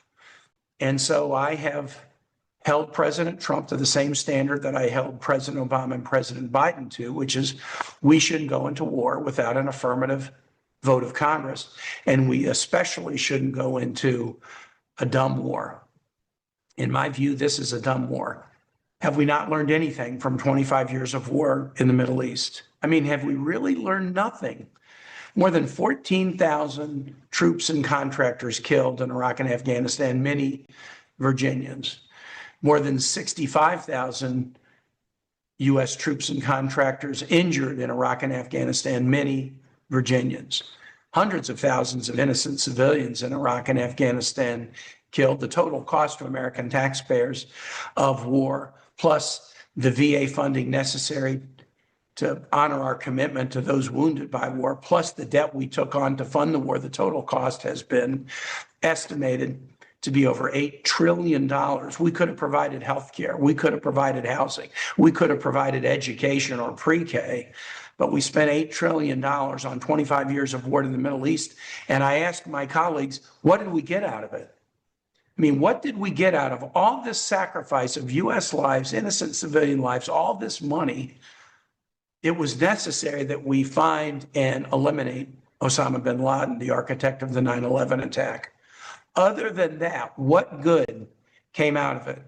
I challenge any colleague who thinks war in the Middle East is a good idea, go to the Senate floor and tell the American public what good to the U.S. was achieved by 25 years of war in the Middle East. And so I'm standing with a stop sign, doing everything I can to stop my colleagues from embarking on yet another war in the Middle East that will hurt our troops, hurt our families, and likely not achieve much of consequence for the U.S. that couldn't be achieved via other means, diplomacy, sanctions, rallying international coalitions to put pressure on Iran. Iran is a bad actor. They're a bad actor to their own people, and they've been a bad actor throughout the region. But the history of back and forth between U.S. and Iran that goes back to at least 1953, when the U.S. led a coup that toppled an Iranian government and thus created hatred in what had been an ally of the United States. Our effort to topple their democratic government created a hatred in Iran that is manifested in Iran taking our embassy, Iran attacking our troops, Iranian militias bombing the USS Marine barracks. And every time that happens, then we give weapons to Iraq to bomb Iran during the 8-year Iraq-Iran war. We shoot down an Iranian commercial airliner in 1988, killing civilians. We invade Iran's eastern next-door neighbor and their western next-door neighbor in the early 2000s. If war between the U.S. and Iran were the answer, then we would have found the answer a lot long ago, because it's basically been a state of significant divide between the U.S. and Iran, or elements within Iran, for 70 years. War isn't the answer here. I'm very disappointed in Congress, and this goes back a ways. It's Congresses of both parties that recognize war as a hard vote. And so after the votes for the Afghan war in 2001 and the Iraqi war in 2002, Congress seems to have learned a lesson, like maybe we can just hide and not vote. Just let a president do it without us, even though the Constitution says we shouldn't send our sons and daughters into war to risk their lives. If Congress hadn't debated and voted on it, and thereby signed it saying, we approve this mission and think it's so important to the nation that it's fair to ask our service members to risk their lives. But members of Congress, for some reason, and I know the reason, it was cowardice after '02, voting for the Iraq War and seeing it go badly, voting for the war against Al Qaeda and seeing it mushroom into wars all over the world. Members of Congress seem to have developed an allergy to their constitutional responsibility, and they'd rather hide under the desk and let a president take us to war and not vote if they can avoid it. But there's no easy pass around the Constitution, especially when it is with respect to our kids' lives. I made a pledge when I became a senator in 2013 that after having been governor and watched thousands and thousands of Virginians deploy into wars in the Middle East, and many not come back, or some come back injured, or some come back having seen their best friends injured or killed, many coming back with mental health issues.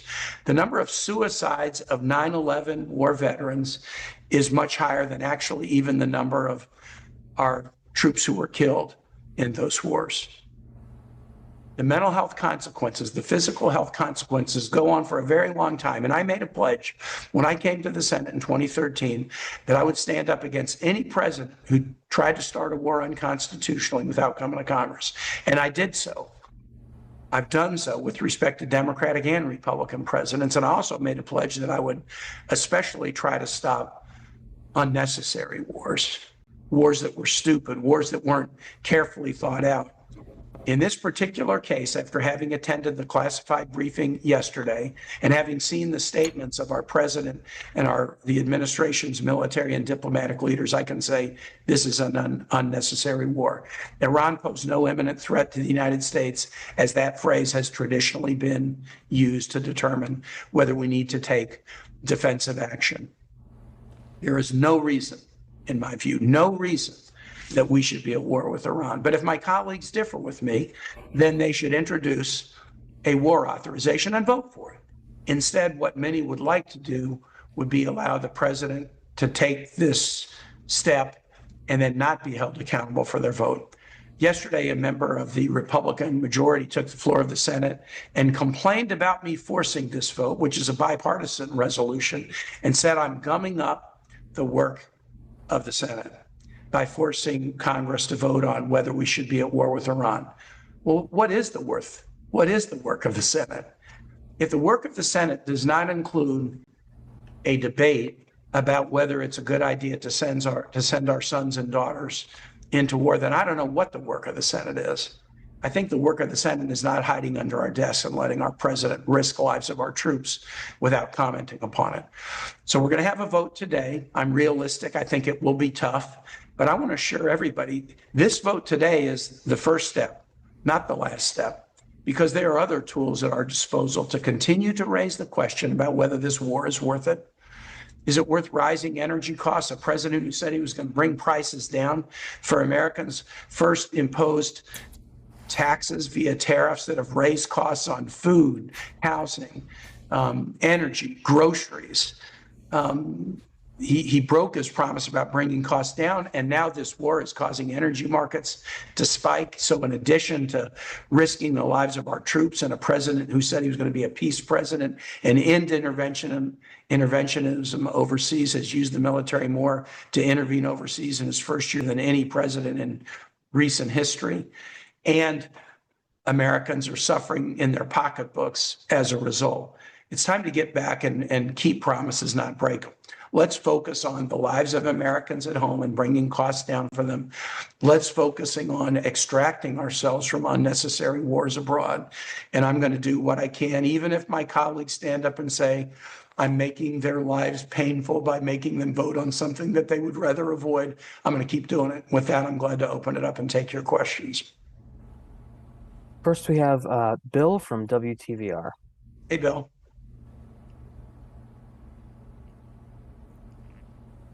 Bill, you're muted. There we go. Sorry about that. I was trying to get the mic mute up. Senator, thanks for taking the question. Are you concerned about the reports that Israel may have forced President Trump's hand in this? Secretary of State Rubio saying earlier that President Trump was in a sense forced to act because the the urgent threat would have followed an Israeli attack and therefore the fallout on American troops, what it might do in terms of American support for Israel, or indeed, even in extreme cases, anti-Semitism. Bill, I'm very worried about that. There's things that I learned in the classified briefing yesterday that I can't really reveal, but I can say this. What Secretary Rubio said, which has not been contradicted in any way, either in public or classified that I'm aware of, was that the U.S. decided to invade Iran because Israel was going to, and if Israel did, then the U.S. might be retaliated against. As far as I know, I don't think the U.S. has ever initiated war because of an action that another nation was going to take.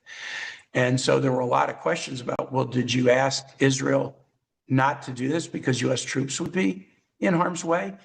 And the answer to that question was very unsatisfactory. No nation should force the hands of the United States, should force the United States to send our sons and daughters into war. No nation, no matter how close an ally, should make a decision about the lives of our sons and daughters. Only the United States should make that nation, and I'm deeply troubled by what I heard both publicly and privately yesterday. Next, we have Regina from Wavy. Good morning, Senator. Given that a ballistic missile was fired in Turkish airspace, have you dusted off and reviewed NATO's Article 5? I'm definitely looking at Article 5, which I'm sure everybody on the call knows is an obligation for collective self-defense within NATO members. Interestingly enough, the only time the NATO Article 5 has been triggered was after the 9/11 attack. And European nations said, we will collectively come to the defense of the United States, and joined us in the efforts to battle al-Qaeda in Afghanistan. A lot of people talk about NATO and they think it's the U.S. does for others. The only time the collective self-defense has been triggered was to help the United States at a time when we had been viciously attacked by al-Qaeda. Exactly what the Article 5 ramifications are of that incursion in Turkish airspace, I'm not sure. Article 5 doesn't automatically kick in. It kicks in at the request of a NATO member, and I'm unaware of any request by Turkey. I am nervous about Turkey. News this morning suggests that the Trump administration is using the CIA to try to arm Kurds in northern Iran. That's what the news says. I don't know anything about this from classified, so I'm not sharing any classified material with you. But traditionally, Turkey has been very worried about Kurdish separatists in Turkey. And so the Kurdistan area kind of straddles Turkey, Syria, Iraq, and Iran. I worry about what Turkey, a NATO ally, would think if Kurds are armed in northern Iran. Would they view that as a hostile action? And that's just a part of this problem. If Israel was going to invade Iran, that's one thing. But once the U.S. jumps in, now you see Iranian attacks on the UAE, on Qatar, on Kuwait. Kuwait being attacked led Kuwait to shoot down 3 U.S. F-15s. Thank God all the crew members were safe, but those are very expensive aircraft. And when you have an ally shooting down your own planes, it suggests the lack of coordination or planning. And I think that came from the U.S. took this action without telling allies what we were going to do, or giving them sufficient notice that they might be victimized by retaliation, and they needed to get their defense posture up and ready. This is a widely mutating conflict, and it's drawing in more countries, exposing more to risk, not only Americans, but others. And my office is now dealing, as other members of Congress are dealing, with requests from Virginians who are stranded abroad and trying to get home. Next, I have one other question. How about let others ask, and if at the end you can sweep back. Next, we have Megan from VPM. Good morning, Senator. Hey, Megan. My question here is more of a compound question. So why are you using the War Powers Resolution maneuver only now, when this is something that the administration's been telegraphing was going to happen for a while? And what makes this different from the vote in June? Well, the vote in June, what Republicans said, I did a war powers resolution following the strike on the Iranian nuclear facilities, no war in Iran without a vote of Congress. When the vote came up, you file the motion, takes 10 days to ripen, then you can call it up on the floor. By the time the vote came up, the mission was over. And so the Republicans took the floor and said, withdraw the U.S. forces from hostilities. There are no hostilities. The mission is over. So that's why they voted against it then with the exception of Senator Paul.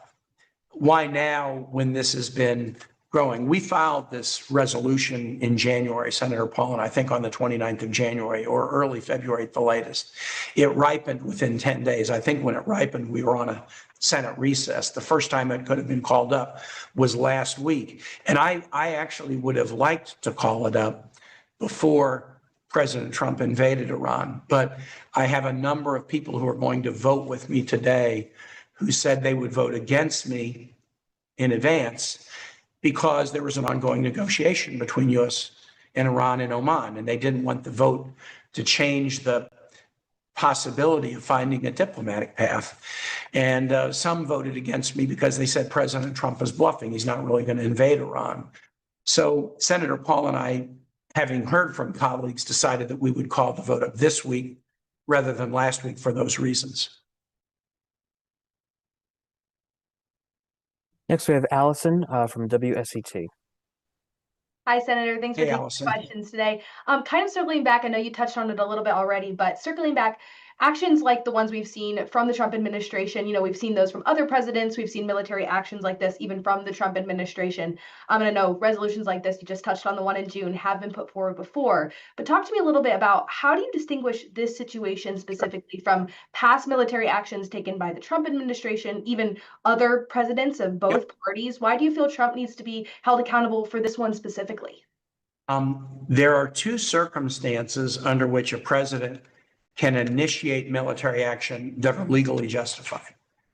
One is if there's been a previous congressional authorization of such action. So the 2001 authorization that enabled the U.S. to take military action against those responsible for the 9/11 attack or their affiliates, that was an authorization that's been used by multiple presidents, President Bush, President Obama, President Trump, President Biden, to counter terrorist groups that are connected to al-Qaeda.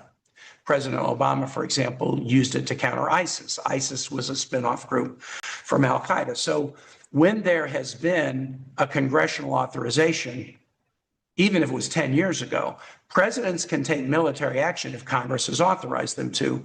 That's not an illegal war. May or may not be a good thing to do, but it's not illegal. The second circumstance is the president under Article 2 is the commander-in-chief, and it's always been understood that a president can defend the nation against ongoing or imminent attack. Give you an example. President Biden, and then it has gone over into President Trump as well, has used U.S. military action against the Houthis in Yemen who are firing at U.S. ships in the Red Sea. That's self-defense. A president can always engage in self-defense without coming to Congress. It's a good idea to come to Congress and make sure we're all on board, but there's no legal requirement that you come to Congress.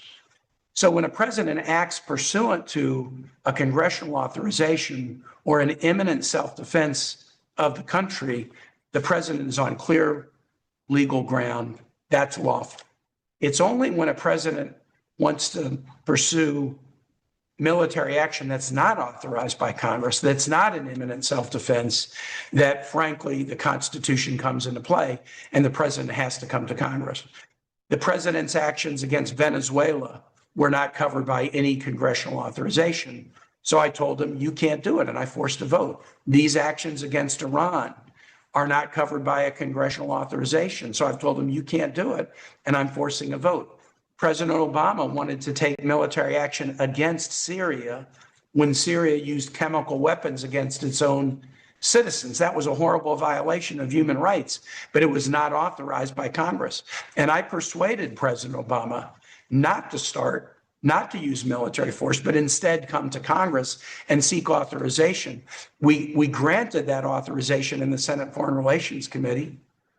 The president didn't unilaterally take military action. And then as the bill moved to the floor, Syria agreed to give up its chemical weapons stockpile. And so we didn't need to actually wage military action against Syria for that reason.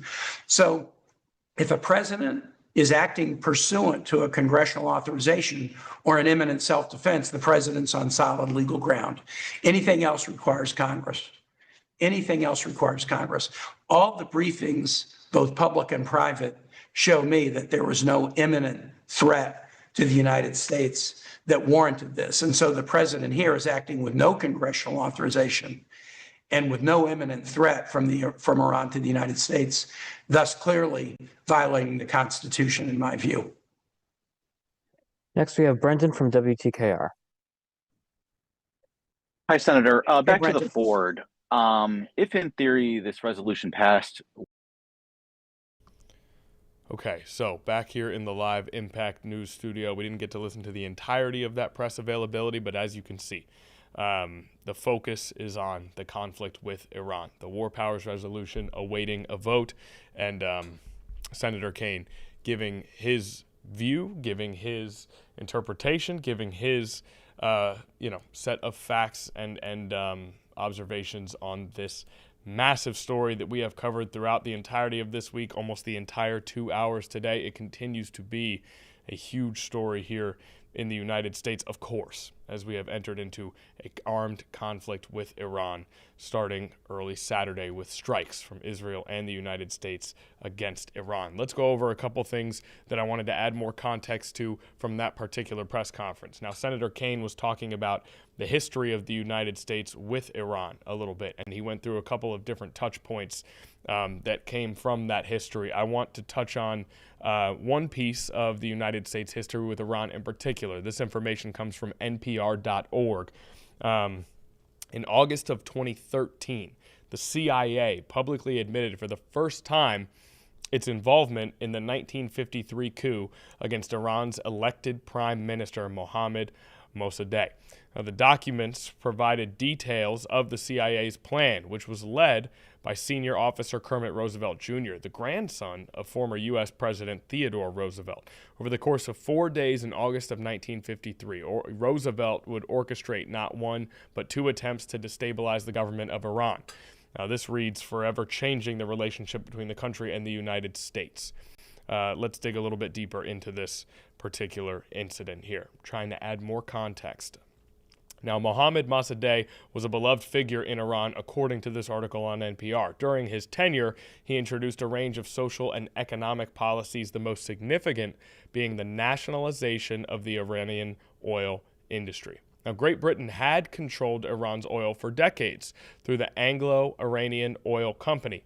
After months of talks, the Prime Minister broke off negotiations and denied the British any further involvement in Iran's oil industry. Britain then appealed to the United States for help, which eventually led the CIA to orchestrate the overthrow of Mossadegh and restore power to Mohammad Reza Pahlavi, the last Shah of Iran. Now, according to the author of the book All the Shah's Men, Roosevelt quickly seized control of the Iranian press by buying them off with bribes and circulating anti-Mossadegh propaganda. He recruited allies among the Islamic clergy, and he convinced the Shah that Mossadegh was a threat. So, Mossadegh thought he was in the clear, but Roosevelt hadn't given up. This leads to information about the second coup, which was successful. Mossadegh was placed on trial and spent his life under house arrest. The Shah returned to power and ruled for 25 years until the 1979 Iranian Revolution. That coup was later invoked by students and the political class in Iran as justification for overthrowing the Shah. So, touching on a piece of that history that Senator Kaine spoke about as the relationship between Iran and the United States throughout the last century or so in the spotlight, of course, considering this particular situation. Okay, let's go over the four soldiers who have been, four of the United States soldiers who have been confirmed killed in this conflict so far. First, Cody Cork, you see him on your screen, 35 years old, a resident of Winter Haven, Florida. We also have, let me make sure I'm matching these up, Noah Tidgens, I hope I'm saying that right, 42 years old, a resident of Bellevue, Nebraska.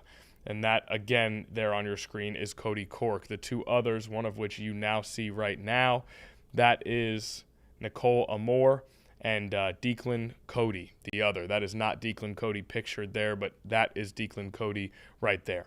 Now, I'm sorry we didn't have enough time for that. We wanted to make sure we got it in. That'll do it for Live Impact News. We hope to see everybody tomorrow for another 2 hours on 13 News Now Plus.